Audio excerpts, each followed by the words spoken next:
So Donald Trump has now been president for 3 weeks, and at this point, I think that there are few people who aren't willing to admit that the president is, in fact, a complete moron. And, when it comes to what he's been doing, I'd say that his third week is probably on par with his first and second weeks. I don't think it got worse, but it certainly didn't get better.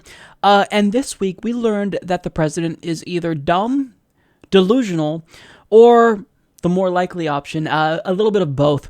And to illustrate why this is the case, we found out some really embarrassing facts about the president. So Donald Trump's team is reportedly conducting meetings in the dark because they aren't able to locate the correct light switches in the White House. Now, he also reportedly called Mike Flynn at 3 a.m. because he wanted to clarify whether or not a strong or weak U.S. dollar would be better for the economy.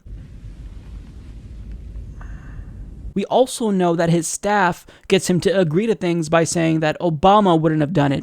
Now, if that wasn't bad enough, he's literally fabricating absurd conspiracy theories and believes that the media is not reporting and is trying to hide the truth about terrorist attacks that are occurring. Now, he's also hung up the phone on the Australian Prime Minister, and Australia is a strong ally of the United States. You don't do that. That's not how you conduct diplomacy, especially with allies. And he's also being advised by Scott Walker on how to destroy unions. Great. Now, when it comes to the issue of corruption, well, new documents reveal that Trump is still benefiting from his businesses. So to clarify here, President Trump is refusing to place his businesses in a blind trust. He basically delegated his businesses to his two sons, and this doesn't go far enough. But what we found out is that he apparently has the authority to, quote, revoke the trust from his two sons, meaning that he's still in control. This is a bombshell. We need to understand this is huge. This is an impeachable offense. This is a direct and brazen violation of the Emoluments Clause. This is not acceptable. So after finding this out, I think Democrats should immediately be moving to impeach him. And given that he's vocally against the decision of private companies to pull support from his daughter's brand, well, we can all surmise that he's pretty damn concerned about his own business interests. Now, when it comes to policy, I want to give you guys the rundown as to what types of policies he's been implementing. Now, when it comes to his Muslim ban, 150 former federal prosecutors have spoken out and denounced his Muslim ban. Now, also, Trump is lashing out at federal judges that have been striking down his brazenly unconstitutional ban. And really, his administration is attacking everyone that speaks out against Trump and calls it fake news because they believe it's, quote, wrong to attack the president. I don't think they realize what the media is supposed to do. The media rarely does their job and holds politicians accountable. But the whole point of having a media is to be a check on government power. They're supposed to keep the people informed about what you're doing. So to say that it's wrong to criticize the president and attack the president, clueless, you're delusional. Now, he's also allowing private equity firms to screw over your retirement plans, and he wants to give them a pretty big payday. Now, The Intercept explains Donald Trump's February 3rd executive order enabling financial advisors to continue ripping off their clients could prove a lifeline for a surprising beneficiary: the private equity industry. The Department of Labor's fiduciary rule would have forced investment advisors in workplace retirement plans like 401ks to operate in their clients' best interests rather than recommending high-cost, high-risk products that offer the advisors kickbacks and perks. So he's showing here that he's not on your side. He's literally allowing private equity firms to scam you and rip you off so they can make more money off of you. And this means that your retirement will be screwed over.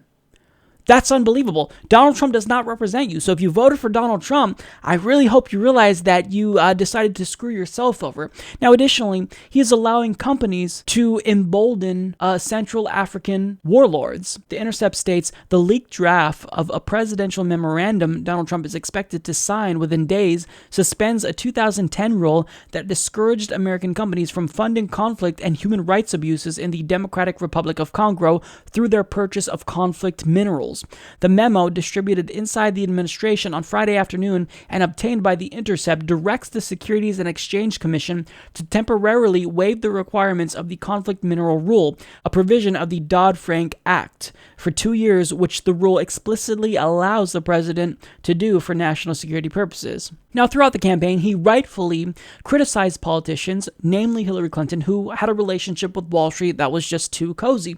However, What Donald Trump did this week is a direct contradiction to his campaign rhetoric. He signed an executive order that would move to roll back what little regulations we have on Wall Street. So he's trying to now dismantle Dodd-Frank.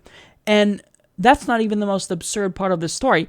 The reason why he's trying to dismantle Dodd-Frank is really the craziest part. So he states, there's nobody better to tell me about Dodd-Frank than JP Morgan CEO Jamie Dimon. So he has to tell me about it. But we expect to be cutting a lot from Dodd-Frank because frankly, I have so many people, friends of mine, that have nice businesses. They can't borrow money, Trump said Friday morning, shortly before signing the executive orders. They just can't get any money because the banks just won't let them borrow because of the rules and regulations in Dodd-Frank. So he's rolling back regulations on Wall Street because his friends, quote unquote friends, that's his words, not mine, they want him to do that. Now, Dodd-Frank doesn't go far enough. There's no question about that. And President Obama signed Dodd-Frank into law in 2010 because this was a small thing that we could do to prevent another crash like the one that occurred in 2008. So if a crash occurs, if the economy crashes, you know who to thank now. Now, I don't even think that's the worst thing that he did in his third week as president. So he had a phone call with Vladimir Putin, and there was something that was just downright disturbing that went on. Huffington Post explains, in his first call as president with Russian leader Vladimir Putin, Donald Trump denounced a treaty that caps U.S. and Russian deployment of nuclear warheads as a bad deal for the United States, according to 2 U.S. officials and 1 former U.S. official with knowledge of the call. During a debate in the 2016 presidential election, Trump said Russia had outsmarted the United States with the treaty, which he called startup. So we need to understand very clearly what he's saying here. On his call with Vladimir Putin, he said that he's against this treaty that Putin and Obama signed that reduces the nuclear stockpile of the United States and Russia. And let me remind you, Vladimir Putin is even in favor of this because even though Vladimir Putin is an authoritarian strongman, he knows, we don't need to be adding more nuclear weapons to our stockpile because, I would like to exist. And if we kill each other with nuclear weapons, then obviously that's bad for everyone. Donald Trump is saying we should have more nuclear weapons, and what this will do is catalyze potentially a new nuclear arms race. So what Donald Trump is doing is potentially starting a new Cold War with this.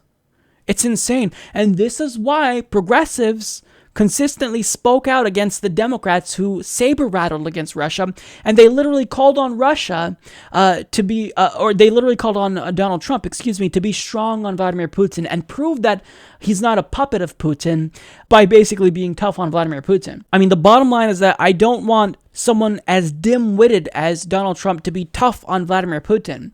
So I want there to be peace. But I mean, this is scary. This is really scary. Now, the good news is that Rex Tillerson, who might save the day, surprisingly, says that he's actually in favor of this treaty. Now, as Secretary of State, I hope that he actually influences Donald Trump to keep this treaty in place because we don't need to be building more nuclear weapons. We need to reduce our stockpile, if anything, and we don't need to start a new nuclear arms race with Russia. I mean, Jesus Christ. How crazy do you have to be to want that? Donald Trump is just a buffoon. Now, the reason why Donald Trump does things like this is because he's unhinged, and he's also not surrounding himself around smart people. People like Steve Bannon literally believe that the apocalypse is imminent and that war with countries such as China is inevitable. Again, this is his chief strategist, someone who thinks the apocalypse is inevitable and thinks war with China is inevitable. So if you're wondering why Donald Trump keeps making these completely irresponsible and irrational decisions, it's because he's crazy and everyone around him is crazy. The monkeys have taken over the zoo, and it's a really scary thing. So we're going to have to be vigilant, and Democrats need to work on impeaching this asshole because they have a reason to do it. Impeach him, get him out before he does something crazy. Support this podcast by joining the independent progressive media revolution today at humanistreport.com.